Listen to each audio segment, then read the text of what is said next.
Hey, what's up guys? Welcome back on my YouTube channel. As you know, I bring health, wealth और happiness related videos on this channel. और आपने देख ही लिया होगा कि title में आज हम बात करने वाले हैं किसानों से रिलेटेड। तो मैं आपको बताना चाहता हूं, मैं भी एक किसान फैमिली से बिलोंग करता हूं। आज हम बात करेंगे किसान कैसे अपनी आय को बढ़ा सकते हैं। जितनी मेहनत किसान अपने खेत में करता है उतना उसको रिटर्न नहीं मिल पाता, लेकिन कुछ तरीके हैं जो अपनाकर किसान भी अच्छा मुनाफा कमा सकते हैं। बस हमें थोड़ा सा सीखने की जरूरत होती है। तो चलिए बात करते हैं आज कि कैसे किसान अपनी आय को बढ़ा सकते हैं। क्या कभी सोचा है कि हमारे देश में ये इतनी बड़ी बड़ी कंपनियां जो चल रही हैं कैसे सक्सेसफुल हो रही हैं और वहीं किसान अपना पूरा जीवन तंगी में गुजार देता है। वैसे तो किसानों के लिए हमारे देश में बहुत सारी योजनाएं चल रही हैं, पर कुछ ही किसान उन योजनाओं का फायदा उठा पाते हैं। तो सबसे पहले आपको करना ये होगा कि आपको अपना काम ये कंपनी की तरह समझ के करना होगा। अक्सर देखा क्या जाता है कि हम लोग सोचते हैं किसान एक जॉबलेस इंसान है। हाँ, सही सुना आपने, लेकिन क्योंकि किसान एक बिजनेसमैन है, यही आपका बिजनेस है, यही आपकी कंपनी है। आपको यही सारी चीजें सही तरीके से मैनेज करके चलाना होगा।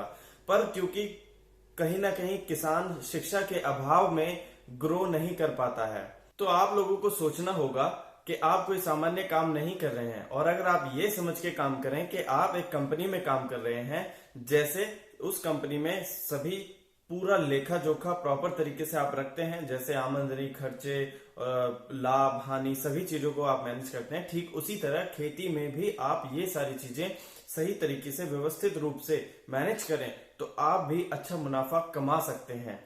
तो दूसरा आपको करना क्या होगा, यूज ऑफ ऑर्गेनिक फर्टिलाइजर्स। जी हाँ, आजकल जैविक खाद बहुत डिमांड में है और अगर आप अपनी खेती को अच्छा करना चाहते हैं तो आपको जैविक खाद का चयन करना चाहिए और इससे आपकी फसल तो अच्छी होती ही है। और किसी अन्य खाद को इस्तेमाल करने की बजाय जैविक खाद बहुत अच्छा होता है खेती के लिए। इससे आपके खर्चे भी कम हो सकते हैं और आप अच्छा मुनाफा कमा सकते हैं। तीसरी और सबसे जरूरी बात, हमको रिस्क लेना शुरू करना होगा। वैसे तो किसान की पूरी जिंदगी रिस्क में ही गुजर जाती है, जैसे सूखे का रिस्क, कभी सूखा पड़ जाता है, कभी ज्यादा बारिश हो जाती है तो पानी का रिस्क।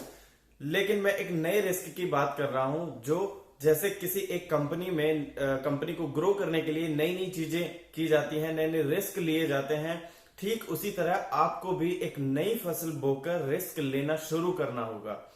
अब आप ये सोच रहे होंगे कि मैं इस बात को रिस्क क्यों बोल रहा हूं, क्योंकि गांव में एक समस्या होती है कि लोग क्या कहेंगे। इस बात की चिंता ना करें दोस्तों, क्योंकि जिस दिन आपने कुछ अच्छा कर दिखाया उस दिन वही लोग आपसे सलाह मांगने आएंगे, क्योंकि रिस्क लेने से ही नाम बनते हैं। अब समझते हैं आपको ये रिस्क लेना कैसे है। उदाहरण के तौर पर अगर आपके गांव में गेहूं, गन्ना, चावल ये मुख्य फसलें हैं, सिर्फ यही ज्यादा की जाती हैं, तो आप कोई नई एक सब्जी लगा करके नई शुरुआत कर सकते हैं। और आप एक काम और कर सकते हैं कि आप अपनी नजदीकी मंडी में जाएं, वहां एक छोटा सा सर्वे करें, किस चीज की डिमांड ज्यादा है या किस चीज का भाव ज्यादा है। आप उसी चीज की नॉलेज लेकर के वो फसल बो के आप अपनी एक नई शुरुआत कर सकते हैं। अब बात करते हैं फैक्ट नंबर 4 की। ये बहुत ही इंपॉर्टेंट है आपकी इनकम को बढ़ाने के लिए। जी हाँ, इसमें आपको कम समय वाली फसलों पर फोकस करना है। जो फसल कम समय में तैयार होती हैं आपको वो बोनी शुरू करनी है। मैंने अक्सर देखा है कि कई किसानों ने अपना पूरा जीवन एक ही तरह की फसल बोने में निकाल दिया है और वो सिर्फ एक नॉर्मल आम किसान बनकर के रह जाते हैं, वही तंगी भरा जीवन गुजार पाते हैं।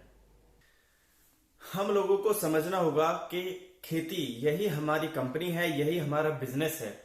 तो अपनी कंपनी को आगे बढ़ाना हमारा फर्ज है। तो कोशिश हमें यही करनी है, कम समय वाली फसलें ज्यादा से ज्यादा बोई जाएं, जैसे जैसे धनिया, चावल, लहसुन, मूंगफली इत्यादि। इससे फायदा क्या होगा, जहां आप एक खेत से एक साल में एक बार इनकम ले रहे थे, वहीं आप उसी एक खेत से पूरी साल भर इनकम ले सकते हैं और आप अपनी आय को बढ़ा सकते हैं।